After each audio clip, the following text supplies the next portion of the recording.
भौगोलिकदृष्ट्या अत्यंत महत्त्वाचा असणारा जावळीचा समृद्ध आणि अवघड असा प्रदेश महाराजांच्या ताब्यात आला.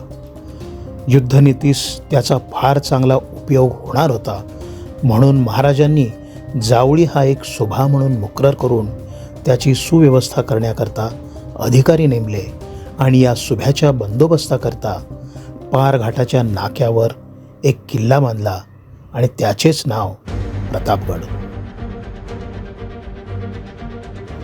प्रतापगडावर भोसल्यांची कुलस्वामिनी देवी भवानी हिची देखील स्थापना करण्यात आली.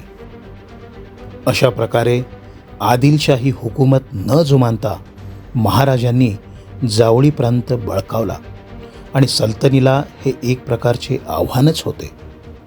दरबाराच्या दृष्टीने महाराजांची ही वागणूक म्हणजे शुद्ध बंडखोरी होती.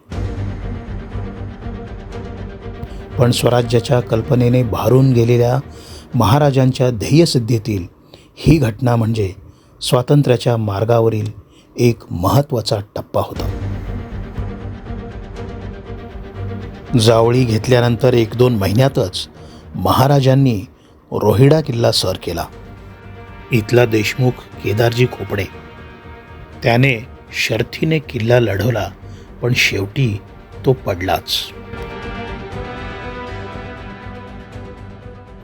या केदारजी खोपडेंचा दिवाण म्हणजे इतिहास प्रसिद्ध बाजीप्रभू, तो देखील महाराजांशी अतिशय शर्थीने लढला, पण धन्याच्या मृत्यूनंतर शिवाजी महाराजांना त्याला शरण जाणे भाग पडले.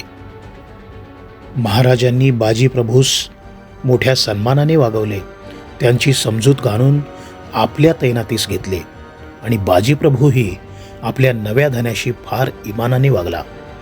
महाराजांच्या ध्येयाशी अगदी समरस होऊन गेला.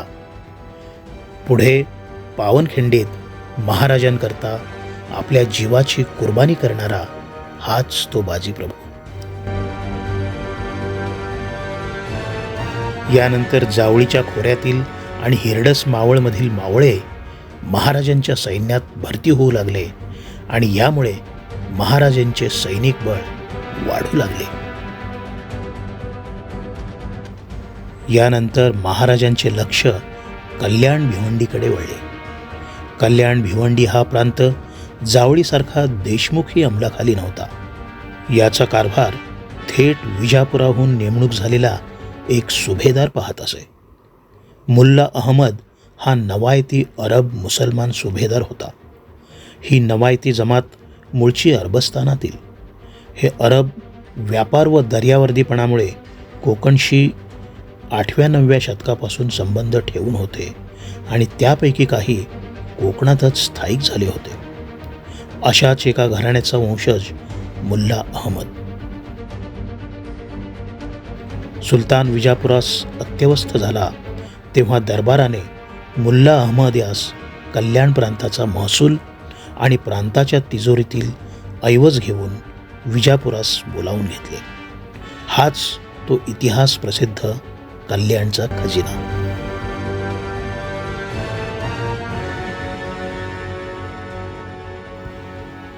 पुरंदर मार्गे हा खजिना विजापुराकडे चालला होता.